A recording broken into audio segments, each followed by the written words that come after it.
Assalamualaikum warahmatullahi wabarakatuh. Perkenalkan, nama saya Duta Sugeng-Drijati, NIM 610341925, Rombel PJSDA. Assalamualaikum warahmatullahi wabarakatuh. Perkenalkan, nama saya Dika Chandra Mudam Afifi, NIM 610341924. Assalamualaikum warahmatullahi wabarakatuh. Perkenalkan, nama saya Muhammad Alfarabi Ramadan dari Rombel A, Pendidikan Jasmani Sekolah Dasar.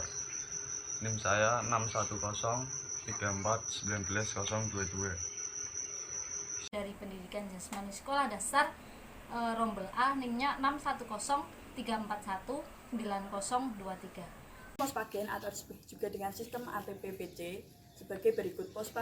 Kreatin di dalamnya mengandung sel otot yang menghasilkan energi tinggi.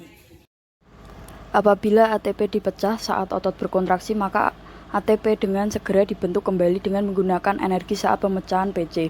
Kegiatan ini berlangsung hanya dalam beberapa detik seperti sprint, loncat, dan menendang. Namun demikian sangat tergantung sampai berapa banyak PC yang dapat digunakan sebagai sumber energi utama.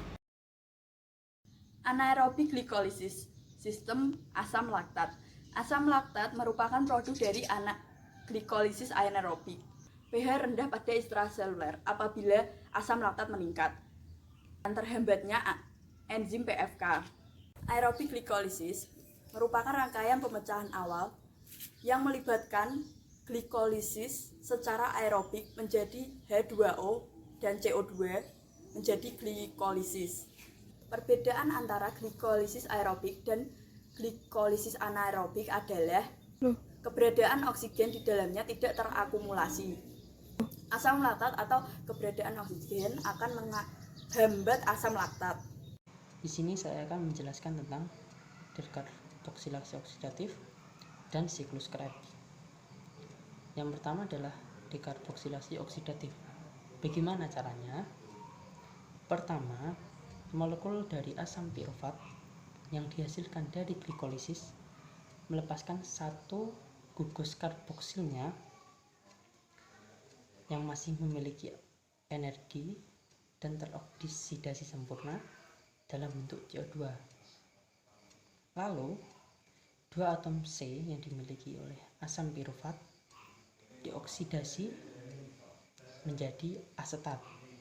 Kemudian, asetat mendapatkan transfer elektron dari NAD+ yang tereduksi menjadi NADH. Kemudian, koenzim A, senyawa yang masih mengandung sulfur dari vitamin B, diikat oleh asetat yang tidak stabil dan membentuk asetil yang sangat reaktif. Asetil tersebut dinamakan dengan asetil koenzim A, di mana asetil ini akan berpengaruh pada siklus Krebs. Kedua adalah siklus Krebs. Siklus Krebs adalah merupakan proses menghasilkan energi yang terjadi pada mitokondria organisme yang bersumber dari asam pirofat dengan hasil diantaranya adalah NADH, ATP, FADH, dan CO2.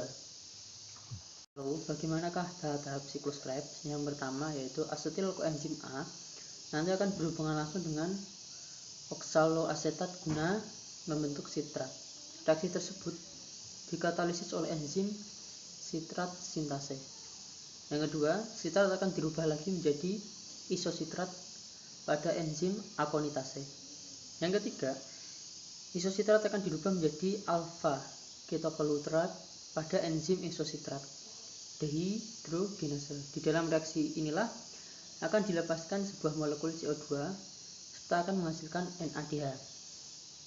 Yang keempat, alfa ketokolutrat tadi akan dirubah menjadi jenis succinase koenzim A pada enzim alfa.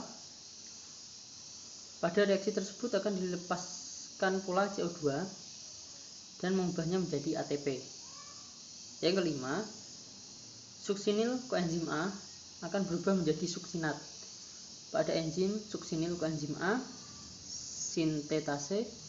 Dalam reaksi tersebut akan dihasilkan GTP yang berikutnya bisa diubah menjadi ATP. Lalu yang keenam, suksinat akan dirubah lagi menjadi fumarat pada enzim suksinat dehidrogenase. Di dalam reaksi tersebut akan dihasilkan FADH2. Lalu yang ketujuh, fumarat akan mengubah menjadi malat pada enzim fumarase. Dan yang terakhir, matat akan mengubahnya menjadi oksaloasetat pada enzim atat dehidrogenase. Di dalam tahap ini pun dihasilkan NADH. Saya akan membahas tentang sistem transport elektron. Apa itu sistem transport elektron? Transport elektron merupakan suatu rantai pembawa elektron yang terdiri dari NADH dan juga FADH2 yang nantinya akan menghasilkan sebuah energi.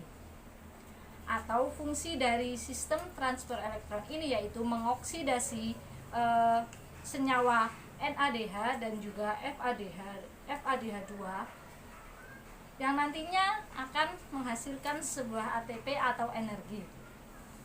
Apa saja yang diterima dari transport elektron ini? Yang pertama ada NADH sendiri yaitu berjumlah 10 dan ada juga 2 FADH2 dan juga 6 O2, H2O dan hasil akhirnya 34 ATP atau energi.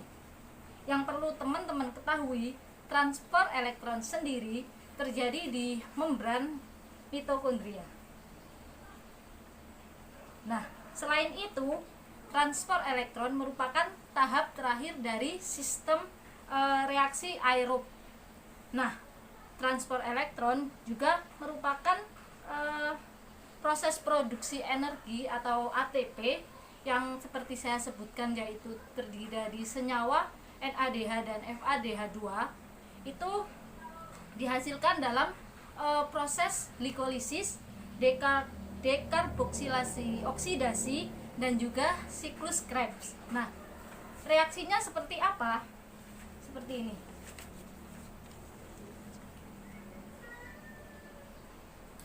Saya jelaskan. Jadi 10 NADH ditambah 2,5 O2 sehingga menghasilkan 5 H2O ditambah 10 NAD ditambah 30 ATP dan ini melalui enzim sikotrom. Yang kedua, 2 FADH2 ditambah O2 menghasilkan 2 H2O ditambah 2 FAD plus 4 ATP dan juga melalui enzim sikotrom. Nah, seperti yang tadi saya katakan, dalam sistem transport elektron ini menghasilkan 34 ATP. Sini saya akan menjelaskan tentang pembentukan energi dari lemak dan protein, yaitu metabolisme merupakan proses kimiawi yang terjadi di dalam tubuh makhluk hidup. Proses metabolisme merupakan pertukaran zat atau organisme dengan lingkungannya. Maka dapat dikatakan bahwa metabolisme adalah makhluk hidup yang mendapat, mengolah, dan mengubah suatu zat melalui proses kimiawi untuk bertahan hidup. Protein makanan, daging, dan sayur-sayuran mengandung banyak protein. Protein akan dicerna di dalam lambung menggunakan enzim pepsin yang aktif pada pH 2-3. Proses pencernaan protein sebagian besar terjadi di dalam usus dengan bentuk yang telah berubah, yakni proteosa, pepton, dan polipeptidi besar. Kemudian bahan-bahan yang sudah dipecah sebagian besar akan tercampur dengan enzim pankreas di bawah pengaruh enzim proteolitik seperti tripsin, chymotrypsin, dan peptidase. Demikian penjelasan dari saya, semoga bermanfaat. Sekian dari kami. Wassalamualaikum warahmatullahi wabarakatuh.